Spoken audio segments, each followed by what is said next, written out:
2023 നടന്ന SSC CGL എക്സാമിനേഷനിലെ modern Indian ഹിസ്റ്ററിയിലെ ക്വസ്റ്റ്യൻസ് ആണ് നമ്മൾ ഡിസ്കസ് ചെയ്യുന്നത്. പാർട്ട് 1 ഓൾറെഡി നമ്മൾ കംപ്ലീറ്റ് ചെയ്തു. ഇതിൻ്റെ പാർട്ട് 2 ആണ്. നിങ്ങൾക്ക് ക്വസ്റ്റ്യൻസ് കാണുക, വീഡിയോസ് കാണുക.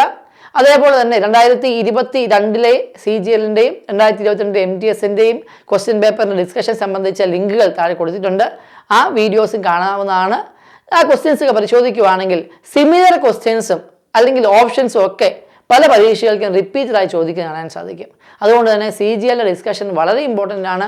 അത് SSC എക്സാമിനേഷനിൽ കൂടുതൽ മാർക്കുകൾ കരസ്ഥമാക്കാൻ നിങ്ങളെ സഹായിക്കും. നമുക്ക് ക്വസ്റ്റ്യൻസ് നോക്കാം.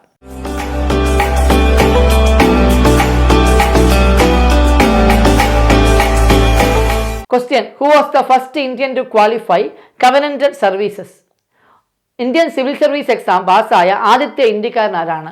സത്യേന്ദ്രനാഥ് ടാഗോർ ആണ് ആൻസർ ആയിട്ട് വന്നിരിക്കുന്നത്. Option C. ഈ ക്വസ്റ്റ്യൻ്റെ ഓപ്ഷൻസ് ആയിട്ട് കൊടുത്തിരിക്കുന്നതിലെ എല്ലാ പേഴ്സണാലിറ്റീസും ഇമ്പോർട്ടൻ്റ് ആണ്. ഒന്ന് സുഭാഷ് ചന്ദ്രബോസ്. സുഭാഷ് ചന്ദ്രബോസ് നമുക്കറിയാം ഇന്ത്യൻ നാഷണൽ കോൺഗ്രസിൻ്റെ ഫസ്റ്റ് ഇലക്റ്റഡ് പ്രസിഡന്റ് എന്ന് നമുക്ക് സുഭാഷ് ചന്ദ്രബോസിനെ വിളിക്കാം. 1939 പട്ടാഭി സീതാരാമയ്യയുമായിട്ടുള്ള ഇലക്ഷനിൽ അദ്ദേഹം വിജയിച്ചു. പിന്നീട് അദ്ദേഹം കോൺഗ്രസിൽ നിന്ന് റിസൈൻ ചെയ്യുകയും ഓൾ ഇന്ത്യ ഫോർവേഡ് ബ്ലോക്ക് എന്ന് പറയുന്ന ഒരു പൊളിറ്റിക്കൽ ഓർഗനൈസേഷൻ ഉണ്ടാക്കുകയും ചെയ്യുന്നു. അപ്പോൾ ഓൾ ഇന്ത്യ ഫോർവേഡ് ബ്ലോക്കിൻ്റെ ഫൗണ്ടർ ആയിരുന്നു സുഭാഷ് ചന്ദ്രബോസ്, മറക്കാതിരിക്കുക. അതേപോലെ തന്നെ ഗോപാലകൃഷ്ണ ഗോഖലെ ഫോം ചെയ്ത പൊളിറ്റിക്കൽ ഓർഗനൈസേഷനാണ് servants of India society. INC പ്രവർത്തകനായിരുന്നു അദ്ദേഹം. ഇന്ത്യൻ നാഷണൽ ലീഡറായിരുന്നു. സെർവൻസ് ഓഫ് ഇന്ത്യ സൊസൈറ്റി ലക്ഷ്യം എന്ന് പറയുന്നത് മദർ ഇന്ത്യക്ക് വേണ്ടി ഒരു ഗ്രൂപ്പ് ഓഫ് യൂത്തിനെ സജ്ജമാക്കുക എന്നുള്ളതായിരുന്നു. അടുത്തത് സുരേന്ദ്രനാഥ് ബാനർജി. ഇദ്ദേഹം ഫോം ചെയ്ത പൊളിറ്റിക്കൽ ഓർഗനൈസേഷനായിരുന്നു ഇന്ത്യൻ അസോസിയേഷൻ. അപ്പോൾ ഇന്ത്യൻ അസോസിയേഷൻ അദ്ദേഹം കൽക്കത്തയിൽ ആനന്ദൻ മോഹൻ ബോസുമായി ചേർന്നിട്ടാണ് സ്റ്റാർട്ട് ചെയ്യുന്നത്. 1918 കാലഘട്ടമായപ്പോൾ ഇന്ത്യൻ നാഷണൽ കോൺഗ്രസിൽ അദ്ദേഹം റിസൈൻ ചെയ്യുകയും ഇന്ത്യൻ ലിബറൽ ഫെഡറേഷൻ എന്ന് പറയുന്ന ഒരു പൊളിറ്റിക്കൽ പാർട്ടി ഉണ്ടാക്കുകയും ചെയ്തു. അപ്പോൾ ഇന്ത്യൻ ലിബറൽ ഫെഡറേഷൻ്റെ ഫൗണ്ടറുമായിരുന്നു Surendranath Banerjee. Okay, Indian liberal federation. അപ്പോൾ ഈ പൊളിറ്റിക്കൽ ഓർഗനൈസേഷൻസ് അതിൻ്റെ ഫൗണ്ടേഴ്സ് ഒന്ന് ഓർത്തിരിക്കുക. ഈ ക്വസ്റ്റിനുമായിട്ട് ബന്ധപ്പെട്ട് മറ്റൊരു വസ്തുതയും കൂടെ രസകരമായൊരു ഫാക്റ്റ് ആയതുകൊണ്ട് പറയുകയാണ്. Subhash Chandra Bose Indian civil service examination പാസ്സായിരുന്നു. ഇംഗ്ലണ്ടിൽ പോയി അദ്ദേഹം ഇന്ത്യൻ സിവിൽ സർവീസ് എക്സാമിനേഷൻ പാസ്സായി. എന്നാൽ ഇദ്ദേഹത്തിൻ്റെ പ്രൊബേഷൻ കാലയളവിലാണ് ഇന്ത്യയിൽ ജാലിയൻ വാലാബാഗ് മസാക്കർ നടക്കേണ്ടത്. ഇതിൽ മനംനൊന്ത അദ്ദേഹം ആ ജോലി ഉപേക്ഷിക്കുകയും തിരിച്ച് ഇന്ത്യയിലേക്ക് വരികയും ചെയ്യുന്നു. അങ്ങനെ പ്രൊബേഷൻ കംപ്ലീറ്റ് ചെയ്യാൻ വേണ്ടി അദ്ദേഹത്തിന് സാധിച്ചില്ല. അതേപോലെ തന്നെ ഒരു ഹിസ്റ്ററി സുരേന്ദ്രനാഥ് ബാനർജിക്കുണ്ട്. അദ്ദേഹം ഇന്ത്യൻ സിവിൽ സർവീസ് ജോലി ഉപേക്ഷിച്ചിട്ടാണ്, റിസൈൻ ചെയ്തിട്ടാണ് ഇന്ത്യൻ നാഷണൽ പൊളിറ്റിക്സിലേക്ക്, ഇന്ത്യൻ നാഷണൽ മൂവ്മെൻറ്റിലേക്ക് ഇറങ്ങുകയും ഇന്ത്യൻ അസോസിയേഷൻ കൽക്കത്തയിൽ സ്റ്റാർട്ട് ചെയ്യുകയും ചെയ്തത്. അപ്പോൾ ഈ പേഴ്സണാലിറ്റീസ് എല്ലാം ഓർത്തിരിക്കുക. അവരുടെ അവർ ഫോം ചെയ്ത പൊളിറ്റിക്കൽ ഓർഗനൈസേഷൻസും ഓർത്തിരിക്കുക. Next question: Khan Bahadur lead the revolt of 1857 from. 1857 റിവോൾട്ടിലെ പ്രധാനപ്പെട്ട പ്ലേസസും പ്രധാനപ്പെട്ട ലീഡേഴ്സും എക്സാംസിന് മാറി മാറി ചോദ്യം വരുന്നൊരു ഏരിയയാണ്. നമുക്ക് ഈ ഓപ്ഷൻ നോക്കാം. ഒന്ന് ഡൽഹി, രണ്ട് കാൺപൂർ, ലക്നൗ, ബറേലി. ഡൽഹിയിലെ പ്രോമിനന്റ് ലീഡേഴ്സ് ആയിരുന്നു ലാസ്റ്റ് മുഗൾ എംപറായ ബഹദൂർ ഷാ സെക്കൻഡ്. സഫർ എന്നും ഇദ്ദേഹം അറിയപ്പെട്ടുകൊണ്ടിരുന്നു. അദ്ദേഹം ഒരു ഉറുദു പോയറ്റായിരുന്നു, ബഹദൂർ ഷാ സെക്കൻഡ്. ഇദ്ദേഹത്തെ സഹായിക്കാൻ വേണ്ടി ജനറൽ ബക്ത് ഖാൻ എന്ന് പറഞ്ഞ വ്യക്തിയും ഉണ്ടായിരുന്നു. ഓക്കെ, ബക്ത് ഖാനും അതേപോലെ തന്നെ ബഹദൂർ ഷാ സെക്കൻഡുമായിരുന്നു നമ്മുടെ ഡൽഹിയിലെ പ്രോമിനന്റ് ലീഡേഴ്സ്. കാൺപൂർ UPയിലെ കാൺപൂരിലെ പ്രധാനപ്പെട്ട ലീഡേഴ്സ് നാനാ സാഹിബ്, അതേപോലെ തന്നെ താന്തിയ തോപ്പെ, അസീമുള്ള ഖാൻ എന്ന വ്യക്തികളായിരുന്നു. Okay, Nana Sahib, Tantia Tope and Azimullah Khan. ഇത് അസീമുള്ള ഖാൻ്റെ കാര്യം ഇതേ സെഷനിൽ തന്നെ ഇതിൻ്റെ പാർട്ട് 1 നമ്മൾ ഡിസ്കസ് ചെയ്തതാണ് ഈ ക്വസ്റ്റ്യൻ സീരീസിൽ. ലക്നൌവിലെ പ്രോമിനന്റ് ലീഡറായിരുന്നു ബീഗം ഹസ്രത്ത് മഹൽ ആയിരുന്നു ലക്നൌവിലെ പ്രോമിനന്റ് ലീഡർ. ഓക്കെ, ബീഗം ഹസ്രത്ത് മഹൽ. പിന്നെ ബറേലിയിൽ നിന്നുള്ള ലീഡറായിരുന്നു ഖാൻ ബഹാദൂർ ഖാൻ. ഇതുകൂടാതെ അറ ഇൻ ബീഹാറിലെ അറയിൽ നിന്നുള്ള ലീഡറായിരുന്നു Kunwar Singh. Okay, KUNWAR, Kunwar Singh. Okay, അപ്പോൾ most prominent leader Khan Bahadur Khan was one of the prominent leader who led the revolt from Bareilly. അതുകൊണ്ട് തന്നെ ഓപ്ഷൻ D ആണ് ആൻസർ ആയിട്ട് വരുന്നത്. അപ്പോൾ 1857 പ്രമുഖമായ സ്ഥലങ്ങളും അതേപോലെ തന്നെ അതിൻ്റെ പ്രമുഖമായ ലീഡേഴ്സ് നമ്മളിവിടെ കണ്ടു കഴിഞ്ഞു.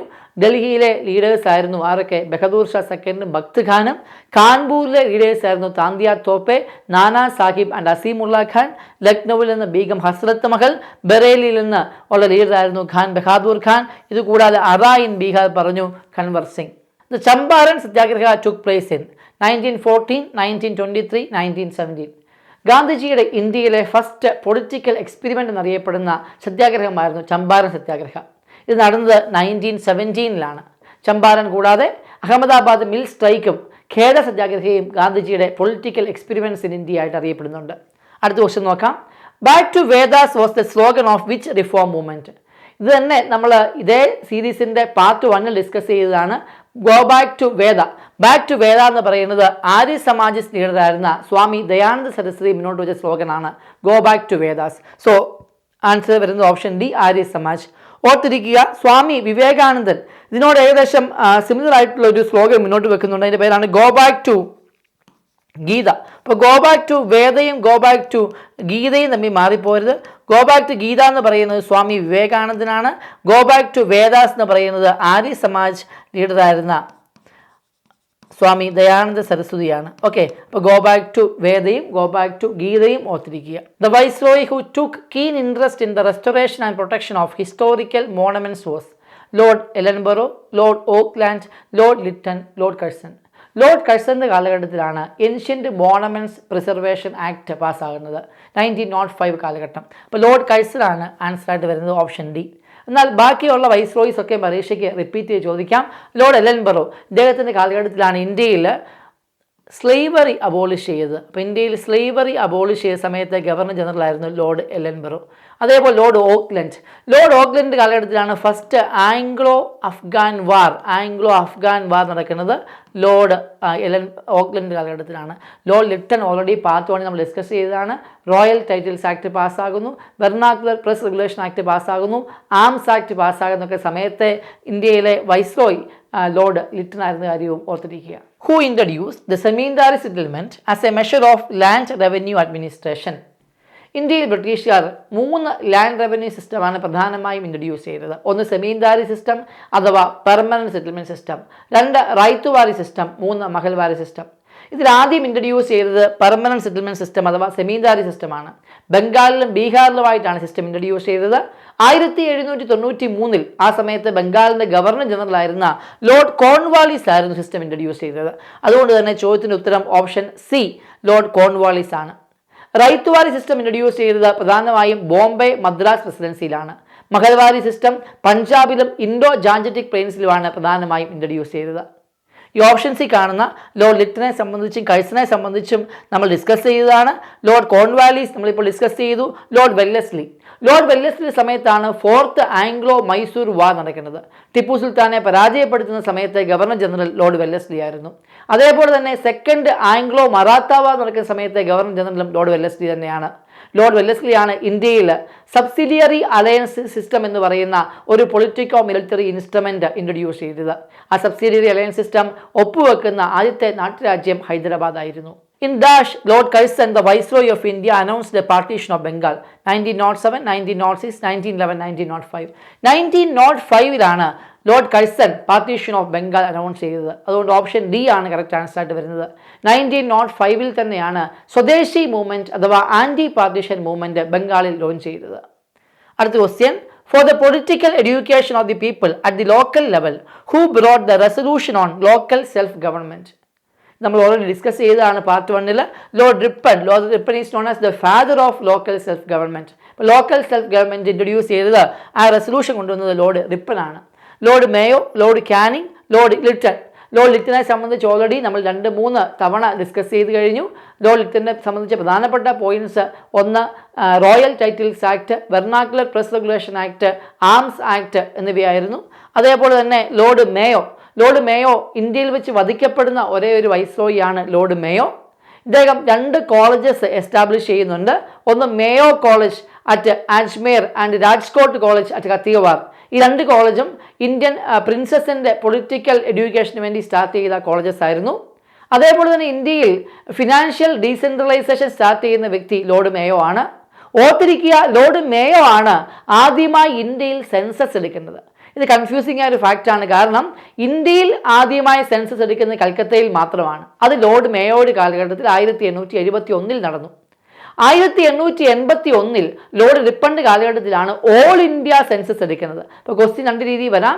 ഇന്ത്യയിൽ ആദ്യമായി സെൻസസ് എടുക്കുന്ന വ്യക്തി ഗവർണർ ജനറൽ ലോർഡ് മേയോ ആണ്. എന്നാൽ ഇന്ത്യയിൽ ആദ്യമായി ഓൾ ഇന്ത്യ സെൻസസ് എടുക്കുന്നത് ലോർഡ് റിപ്പൺ ആണ്. ഓക്കെ, പിന്നെ ലോർഡ് കാനിങ് നമുക്കറിയാം 1857 റിവോൾട്ടിൻ്റെ സമയത്ത് ഇന്ത്യയിലെ വൈസ്രോയി ആയിരുന്നു ലോർഡ് കാനിങ്ങിൻ്റെ കാലഘട്ടത്തിൽ തന്നെയാണ് ഇന്ത്യയിൽ ആദ്യത്തെ universities Calcutta, Bombay, Madras universities establish ചെയ്യപ്പെടുന്നത്. അതേപോലെ തന്നെ 1858 ബ്രിട്ടീഷ് രാജ്ഞി ഇന്ത്യയുടെ ഭരണം നേരിട്ട് ഏറ്റെടുക്കുകയും അങ്ങനെ ഗവർണർ ജനറലിനെ വൈസ്രോയി എന്ന നാമം കൂടി നൽകി ഒരു ഹയർ പോസ്റ്റ് കൊടുക്കുകയും ചെയ്യുന്നത് ലോർഡ് കാനിങ്ങിൻ്റെ കാലഘട്ടത്തിലാണ്. അതുകൊണ്ട് ഇന്ത്യയിലെ ആദ്യത്തെ വൈസ്രോയി ആകുന്ന വ്യക്തി ലോർഡ് കാനിങ് ആണെന്ന കാര്യവും മറക്കാതിരിക്കുക. The Hindu Mahasabha was founded as a response to Muslim fundamentalism in which year? 1917, 1915, 1925, 1910. Answer 1915 ആണ്. 1915 ഹിന്ദു മഹാസഭ ഫൗണ്ട് ചെയ്തത്. മദൻ മോഹൻ മാളവിയ ആയിരുന്നു ഹിന്ദു മഹാസഭയുടെ ഫൗണ്ടർ. മറക്കാതിരിക്കുക, മദൻ മോഹൻ മാളവിയ ഫൗണ്ട് ചെയ്ത ഓർഗനൈസേഷനാണ് Hindu Mahasabha. Okay, 1925 RSS form ചെയ്യുന്നത്. 1925 അതുകൊണ്ട് തന്നെ ഇമ്പോർട്ടൻ്റ് ആയ ഇയർ ആണ്. Next question, Brahmo Samaj was founded by whom? Raja Ram Mohan Roy, Keshav Chandra Sen, Debendranath Tagore, Dayananda Saraswati. Brahma Sabha found ചെയ്ത് രാജാറാം മോഹൻ റോയ് ആണ്. 1828 രാജാറാം മോഹൻ റോയ് ബ്രഹ്മസഭ അഥവാ ബ്രഹ്മസമാജ് ഫൗണ്ട് ചെയ്തത്. ബ്രഹ്മസമാജ് എന്നായിരുന്നില്ല അതിൻ്റെ തുടക്കത്തിലെ പേര്. തുടക്കത്തിൽ അറിയപ്പെടുന്നത് ബ്രഹ്മസഭ എന്നായിരുന്നു. പിന്നീട് ബ്രഹ്മസമാജ് എന്ന് പേര് മാറ്റി. കേശവ് ചന്ദ്ര സെൻ ബ്രഹ്മസഭയുടെ അഥവാ ബ്രഹ്മസമാജിൻ്റെ ഒരു സ്റ്റിങ്ങിൻ്റെ ഫോളോവർ ആയിരുന്നു. പിന്നീട് ഇദ്ദേഹം ബ്രഹ്മസമാജ് ഓഫ് ഇന്ത്യ സ്ഥാപിച്ചു. ഓക്കെ, അപ്പോൾ ബ്രഹ്മസമാജ് ഓഫ് ഇന്ത്യയുടെ ഫൗണ്ടർ ആയിരുന്നു ആര്? കേശവ് ചന്ദ്ര സെൻ. ഓക്കെ, മറക്കാതിരിക്കുക, ബ്രഹ്മസമാജിൻ്റെ ഫൗണ്ടറും ബ്രഹ്മസമാജ് ഓഫ് ഇന്ത്യയുടെ ഫൗണ്ടറും മാറിപ്പോകരുത്. ദേവേന്ദ്രനാഥ് ടാഗോർ, ഇദ്ദേഹം ബ്രഹ്മസമാജിൻ്റെ ഫോളോവർ ആയിരുന്നു. പിന്നീട് ഇദ്ദേഹം ആദി ബ്രഹ്മസമാജ് എന്ന് പറയുന്ന ഓർഗനൈസേഷൻ ഉണ്ടാക്കുന്നുണ്ട്. ഓക്കെ, അപ്പോൾ ആദി ബ്രഹ്മസമാജിൻ്റെ ഫൗണ്ടർ ആയിരുന്നു ദേവേന്ദ്രനാഥ് ടാഗോർ. തത്വബോധിനി സഭ എന്ന് പറയുന്ന ഓർഗനൈസേഷനും ദേവേന്ദ്രനാഥ് ടാഗോർ ഉണ്ടാക്കുന്ന കാര്യം ഓർത്തിരിക്കുക. ദയാനന്ദ സരസ്വതി നമ്മൾ ഓൾറെഡി കണ്ടതാണ്.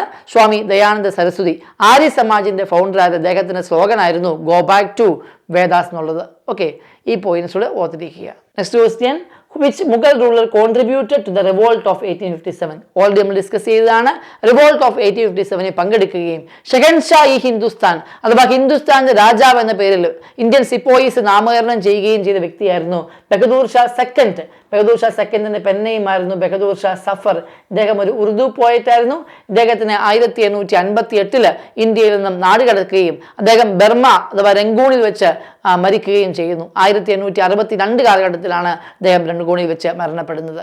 കർസോൺദാസ് Mulji and Dadoba Pandurang were associated with the Dash which worked against evils like caste system and encouraged widow remarriage. Paramahansa Mandali, Arya Samaj, Brahmo Samaj, Ramakrishna mission. Modern Indian history 2023 CGL ഡിസ്കഷൻ്റെ പാർട്ട് 1 കേട്ട ആൾക്കാർക്ക് ഉത്തരം മനസ്സിൽ വന്ന് കാണും. ദഡോബ പാണ്ഡുരംഗും ആത്മറാം പാണ്ഡുരംഗും രണ്ട് ഓർഗനൈസേഷൻസ്.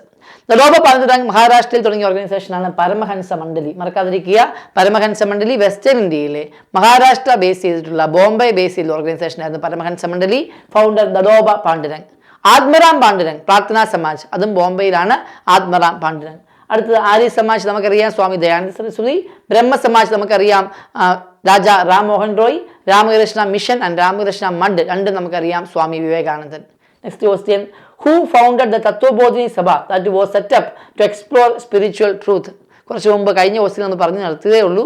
തത്വബോധിനി സഭ സ്റ്റാർട്ട് ചെയ്ത വ്യക്തി ആരായിരുന്നു? ദേവേന്ദ്രനാഥ് ടാഗോർ ആയിരുന്നു അല്ലേ. കേശവ ചന്ദ്ര സെൻ ഫൗണ്ട് ചെയ്ത ബ്രഹ്മസമാജ് ഓഫ് ഇന്ത്യ, രാജാറാം മോഹൻ റോയ് ബ്രഹ്മ സമാജ്, ദയാനന്ദ സരസ്വതി നമുക്കറിയാം ദാറ്റ് ഈസ് ആര്യ സമാജിൻ്റെ founder Dayananda Saraswati. Option C ആണ് ഈ ചോദ്യത്തിൻ്റെ കറക്റ്റ് ഉത്തരവായിട്ട് വരുന്നത്. The policy of dual system of government of Bengal was the brain child of which governor general? Lord Hastings, lord Clive, lord Lytton, lord Dalhousie. 1765 treaty of Allahabad വഴിയാണ് ബംഗാളിൽ dual government അഥവാ double government introduce ചെയ്യുന്നത്. ആ സമയത്ത് ബംഗാളിലെ governor general ആയിരുന്ന Lord Robert Clive ആണ് ഈ സിസ്റ്റം ഇൻട്രൊഡ്യൂസ് ചെയ്തത്. അതുകൊണ്ട് തന്നെ ഓപ്ഷൻ ബി ആണ് ആൻസർ ആയിട്ട് വരുന്നത്. 1765 മുതൽ 1772 വരെ ബംഗാളിൽ ഡബിൾ സിസ്റ്റം അഥവാ ഡ്യുവൽ സിസ്റ്റം ഓഫ് ഗവൺമെന്റ് നിലവിൽ നിന്നു. 1772 ബംഗാളിലെ ഗവർണറായിരുന്ന വാറൻ ഹേസ്റ്റിങ്സിന്റെ കാലഘട്ടത്തിലാണ് ഈ സിസ്റ്റം അവസാനിക്കുന്നത്. അപ്പം 1765 ലോർഡ് ക്ലൈവിന്റെ കാലഘട്ടത്തിൽ സ്റ്റാർട്ട് ചെയ്യുന്ന ഡ്യുവൽ സിസ്റ്റം 1772 വരെ നിലനിന്നിരുന്നു. 1772 വാറൻ ഹേസ്റ്റിങ്സിന്റെ കാലഘട്ടത്തിൽ അവസാനിക്കുകയും ചെയ്തു. ഓർത്തിരിക്കുക. Lord Hastings. ആരായിരുന്നു ലോർഡ് ഹേസ്റ്റിങ്സ്? 1813 മുതൽ 1823 വരെ ബംഗാളിന്റെ ഗവർണർ ജനറൽ ആയ വ്യക്തിയാണ് ലോർഡ് ഹേസ്റ്റിങ്സ്. ലോർഡ് ഹേസ്റ്റിങ്സിന്റെ കാലഘട്ടത്തിലാണ് ആദ്യമായി ആംഗ്ലോ നേപ്പാൾ വാർ അഥവാ ഗൂർഖ വാർ നടക്കുന്നത്. തേർഡ് ആംഗ്ലോ മറാത്ത വാറും അതിനോടനുബന്ധിച്ച പിൻഡാരി വാർ നടക്കുന്നതും ലോർഡ് ഹേസ്റ്റിങ്സിന്റെ കാലഘട്ടത്തിൽ തന്നെയാണ്. ഓർത്തിരിക്കുക, ലോർഡ് ഹേസ്റ്റിങ്സിന്റെ കാലഘട്ടത്തിലാണ് ഇന്ത്യയിൽ ryotwari mahalwari settlement land revenue settlement system introduce ചെയ്യുന്നത്. അത് അടുത്ത ലോർഡ് ലിറ്റിനെ സംബന്ധിച്ച് നമ്മൾ ഡിസ്കസ് ചെയ്തതാണ്. ലോർഡ് ഡൽഹൌസിയെ സംബന്ധിച്ചും നമ്മൾ പാർട്ട് 1 ഡിസ്കസ് ചെയ്തിട്ടുണ്ട്. In 1942 the British government sent the Dash mission to India. Cripps mission, Linlithgow cabinet, Lansdowne. Okay, Cripps mission ആണ് 1942 ഇന്ത്യയിലേക്ക് അയക്കുന്നത്. ഇന്ത്യയെ ബ്രിട്ടന്റെ യുദ്ധ പങ്കാളിയാക്കി ഒരുമിപ്പിച്ച് നടത്താൻ വേണ്ടി ഇന്ത്യയിലേക്ക് അയക്കുന്ന മിഷനാണ് ക്രിപ്സ് മിഷൻ. എന്നാൽ ഗാന്ധിജി ഇതിനെ A post dated cheque on A crashing bank എന്ന് വിളിക്കുകയും അങ്ങനെ ഇന്ത്യക്കാർ ക്രിപ്സ് മിഷനെ ബഹിഷ്കരിക്കുകയും ചെയ്യുന്നു. 1942 വന്ന മിഷൻ ക്രിപ്സ് മിഷൻ. ലിൻലിത്ഗോ ആരായിരുന്നു? 1942 ക്രിപ്സ് മിഷൻ വരുന്ന സമയത്ത് ഇന്ത്യയിലെ വൈസ്രോയി ആയിരുന്നു lord Linlithgow. Cabinet mission 1946 British cabinet ministers അടങ്ങുന്ന ഒരു 3 മെമ്പർ മിഷൻ ഇന്ത്യയിൽ വരികയും ആ മിഷന്റെ പേരാണ് ക്യാബിനറ്റ് മിഷൻ അറിയപ്പെടുന്നത്. ഇവരുടെ റെക്കമെൻഡേഷൻ പ്രകാരമാണ് ഇന്ത്യക്ക് ഭരണഘടനാ നിർമ്മാണ സഭ അഥവാ കോൺസ്റ്റിറ്റ്യൂന്റ് അസംബ്ലി ഫോം ചെയ്യാൻ തീരുമാനിക്കുകയും ചെയ്തത്. ലാൻസ്ഡോൺ ഇന്ത്യയിലെ ഒരു വൈസ്രോയി ആയിരുന്നു ലോർഡ് ലാൻസ്ഡോൺ. ഇദ്ദേഹത്തിന്റെ കാലഘട്ടത്തിലാണ് ഡ്യൂറന്റ് ലൈൻ എസ്റ്റാബ്ലിഷ് ചെയ്യുന്നത്. ഡ്യൂറന്റ് ലൈൻ എന്ന് പറയുന്ന ആ സമയത്തെ ബ്രിട്ടീഷ് ഇന്ത്യയും അഫ്ഗാനിസ്ഥാനും തമ്മിലുള്ള ലൈനായിരുന്നു, ബൗണ്ടറി ആയിരുന്നു ഡ്യൂറന്റ് ലൈൻ. ഇന്നും ഇന്ത്യയും ഇന്ന് ഇന്ത്യയിലെ അഫ്ഗാനിസ്ഥാന്റെയും ബൗണ്ടറി ആയിട്ട് ഡ്യൂറന്റ് ലൈൻ ആക്ട് ചെയ്യുന്നുണ്ട്. അതേപോലെ തന്നെ പാകിസ്ഥാന്റെയും അഫ്ഗാനിസ്ഥാന്റെയും ബൗണ്ടറി ആയിട്ടും ഇന്ന് ഡ്യൂറന്റ് ലൈൻ തന്നെയാണ് നിലനിൽക്കുന്നത്. Which of the following organizations was established in 1885?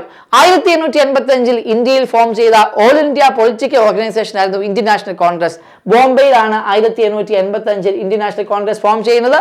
പുനെയിലാണ് ഇത് ശരിക്കും ഫോം ചെയ്യാൻ ഉദ്ദേശിച്ചിരുന്നത്. എന്ന പുനെയിൽ ആ സമയത്ത് പ്ലേഗ് ബാധിച്ചുകൊണ്ട് അതിന്റെ ഉദ്ഘാടന വേദി ബോംബെയിലേക്ക് മാറ്റുകയാണ് ചെയ്തത്. 1885 ബോംബെയിൽ ഇന്ത്യൻ നാഷണൽ കോൺഗ്രസ് ഫോം ചെയ്തു. അതിന്റെ ഫൗണ്ടറെ നമുക്കറിയാം, എ.ഒ. ഹ്യൂം എന്ന് പറയുന്ന ബ്രിട്ടീഷ് ഓഫീസറായിരുന്നു. അദ്ദേഹത്തിന് first secretary of Indian national congress ആയിരുന്നു A O. Hume. First president of Indian national congress ആയി വന്ന വ്യക്തി WC ബാനർജിയാണ്, ഉമേഷ് ചന്ദ്ര ബാനർജി എന്ന കാര്യവും ഓർത്തിരിക്കുക. കമ്മ്യൂണിസ്റ്റ് പാർട്ടി ഓഫ് ഇന്ത്യ 1925 1925 കാൺപൂരിലാണ് communist party of India form ചെയ്യുന്ന കാര്യം മറക്കാതിരിക്കുക. മുസ്ലിം ലീഗ് 1906 ധാക്കയിലാണ് മുസ്ലിം ലീഗ് ഫോം ചെയ്യുന്ന കാര്യം ഓർത്തിരിക്കുക. ഈസ്റ്റ് ഇന്ത്യ ഓർഗനൈസേഷൻ 1866 ലണ്ടനിൽ ദാദാഭായ് നവറോജി ഫോം ചെയ്ത ഓർഗനൈസേഷൻ ആയിരുന്നു ഈസ്റ്റ് ഇന്ത്യ അസോസിയേഷൻ എന്ന കാര്യവും ഓർത്തിരിക്കുക. Next question. Who among the following devised a policy that came to be known as Doctrine of Lapse? Lord Ellenborough, Lord William Bentinck, Lord Dalhousie, Lord Canning. Lord Dalhousie ആണ് doctrine of lapse അഥവാ ദത്തവകാശ നിരോധന നിയമം നടപ്പിലാക്കിയത്. ദത്തവകാശ നിരോധന നിയമം അനുസരിച്ച് സത്താര, സാമ്പൽപൂർ, ഝാൻസി, നാഗ്പൂർ എന്ന് പറയുന്ന ചെറിയ നാട്ടുരാജ്യങ്ങളെയൊക്കെ ബ്രിട്ടീഷ് എംപയറിനോട് അനക്സ് ചെയ്യാൻ വേണ്ടി ഡൽഹൌസിക്ക് സാധിച്ചു. ലോർഡ് എല്ലൻബറോയെ കുറിച്ച് നമ്മൾ ഡിസ്കസ് ചെയ്തതാണ്. ഇന്ത്യയിൽ സ്ലേവറി അബോളിഷ് ചെയ്ത സമയത്തെ ഗവർണർ ജനറൽ ലോർഡ് എല്ലൻബറോ ആയിരുന്നു. വില്യം ബെൻഡിക് 1833 കാലഘട്ടത്തിലെ ചാർട്ടർ നിയമം പാസ്സാകുമ്പോൾ ആ സമയത്ത് ഇന്ത്യയിലെ governor general lord William Bentinck ആയിരുന്നു. The first governor general of India എന്ന പേരിൽ ഗവർണർ ജനറൽ ഓഫ് ഇന്ത്യ എന്ന പേരിൽ അറിയപ്പെടുന്ന വ്യക്തി ലോർഡ് വില്യം ബെൻഡിക് ആണ്. സതി അബോളിഷ് ചെയ്ത ഗവർണർ ജനറലും ലോർഡ് വില്യം ബെൻഡിക് തന്നെയാണ്. ലോർഡ് കാനിങ് നമ്മൾ ഡിസ്കസ് ചെയ്തതാണ്. ലോർഡ് കാനിങ്ങിന്റെ കാലഘട്ടത്തിലെ പ്രധാനപ്പെട്ട സംഭവങ്ങൾ റിവോൾട്ട് ഓഫ് 1857 ഡിസ്കസ് ചെയ്തതാണ്. യൂണിവേഴ്സിറ്റീസ് ഫോം ചെയ്ത് ഡിസ്കസ് ചെയ്തതാണ്. നമ്മുടെ ക്യൂൻ വിക്ടോറിയ പ്രൊക്ലമേഷൻ നമ്മൾ ഡിസ്കസ് ചെയ്തതാണ്.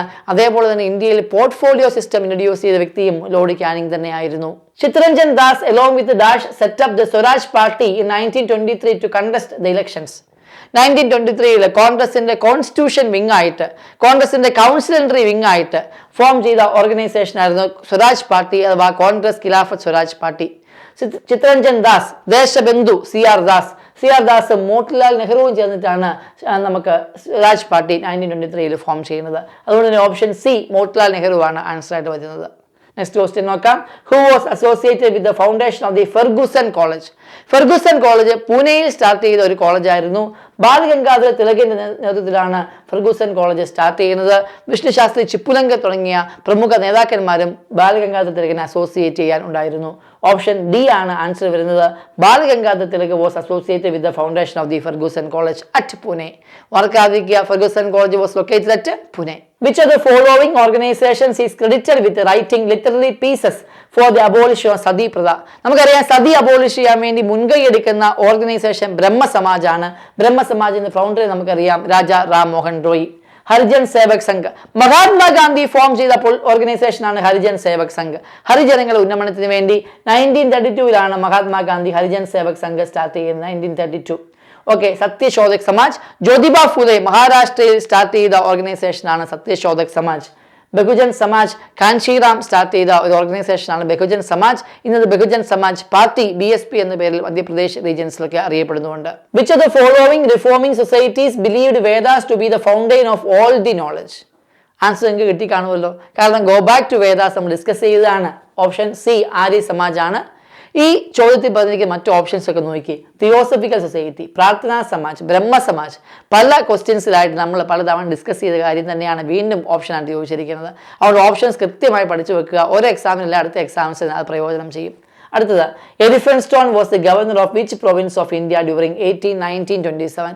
1819-27 ഇന്ത്യയിലെ മറാത്ത റീജിയൻസ് ഇന്ത്യയിലേക്ക് അനക്സ് ചെയ്യുവാണ്. ആ സമയത്ത് ബോംബെയിലെ ഗവർണർ ആയിരുന്നു എലിഫന്റ്സ്റ്റോൺ. Question: The right to work settlement in which cultivators had to pay annual taxes directly to the government was primarily introduced in which of the following provinces? Central provinces, Assam and Bengal, Madras and Bombay, Punjab. Okay, നമ്മൾ already discuss ചെയ്തതാണ്. റൈത്തുവാരി, മകൾവാരി, അതേപോലെ തന്നെ permanent settlement system അഥവാ സെമീൻദാരിയൊക്കെ എവിടെയാണ് introduce ചെയ്ത് discuss ചെയ്തതാണ്. ആ സമയത്ത് ഞാൻ പറഞ്ഞായിരുന്നു റൈത്തുവാരി സെറ്റിൽമെന്റ് സിസ്റ്റം ഇൻട്രൊഡ്യൂസ് ചെയ്തത് മദ്രാസ് ആൻഡ് ബോംബെ പ്രസിഡൻസിയിലാണ്. സോ ആൻസർ വന്നിരിക്കുന്ന option C, Madras and Bombay presidency. 2023 നടത്തിയ SSC CGL എക്സാമിനേഷനിലെ മോഡേൺ ഇന്ത്യൻ ഹിസ്റ്ററിയിലെ ക്വസ്റ്റ്യൻസ് ആണ് നമ്മൾ ഡിസ്കസ് ചെയ്തത്. 2 പാർട്ടായിട്ടാണ് ഡിസ്കഷൻസ് കംപ്ലീറ്റ് ചെയ്തിരിക്കുന്നത്. ക്വസ്റ്റ്യൻസിനോടൊപ്പം തന്നെ അതിൻ്റെ ഓപ്ഷൻസിലെ എല്ലാ ഡീറ്റെയിൽസും പറഞ്ഞു പോയിട്ടുണ്ട്. നിങ്ങൾക്ക് സംശയങ്ങളുണ്ടെങ്കിൽ കമൻറ്റുകളായി രേഖപ്പെടുത്താവുന്നതാണ്. അതേപോലെ തന്നെ നിങ്ങൾ കൂടുതൽ ആൾക്കാരിലേക്ക് എത്താൻ വേണ്ടി ഇത് ഷെയർ ചെയ്യുക. ഹിസ്റ്ററി മാത്രമല്ല, ഓൾറെഡി ഇപ്പോൾ ഇക്കണോമിക്സ് നമ്മൾ ചെയ്ത് കഴിഞ്ഞു, നമ്മുടെ പൊളിറ്റി ചെയ്ത് കഴിഞ്ഞു, ജോഗ്രഫിയും ഏൻഷ്യൻ്റ് ഇന്ത്യ, മിഡീവൽ ഇന്ത്യ ഒക്കെ പുറകെ വരുന്നതുകൊണ്ട് വീഡിയോസ് കാണുക, കമൻറ്റുകൾ രേഖപ്പെടുത്തുക, കൂടുതൽ ആൾക്കാരിലേക്ക് എത്താൻ വേണ്ടി ഷെയർ ചെയ്യുക, ലൈക്ക് ചെയ്യുക. Thank you. ഒരൊറ്റ പ്രിപ്പറേഷൻ കൊണ്ട് ഒന്നിലധികം എക്സാമുകൾക്ക് തയ്യാറെടുക്കണം. വരൂ, ഡോട്ട്സ് അക്കാഡമിയുടെ ഭാഗമാകും. SSC PSC combo, SSC bank combo, exclusive SSC, exclusive bank എന്നീ കോച്ചിങ്ങുകൾക്ക് തിരുവനന്തപുരത്തും കൊല്ലത്തും ബാച്ചുകൾ. നിങ്ങളുടെ വീടിന്റെയും ജോലി സ്ഥലത്തിന്റെയും സൗകര്യത്തിൽ നിന്ന് പഠിക്കാൻ ഓൺലൈൻ ബാച്ചുകൾ. അപ്പൊ ഇനി എന്തിനു കാത്തിരിക്കണം? വരൂ ഡോട്ട്സ് അക്കാഡമിയിലേക്ക്. For more details contact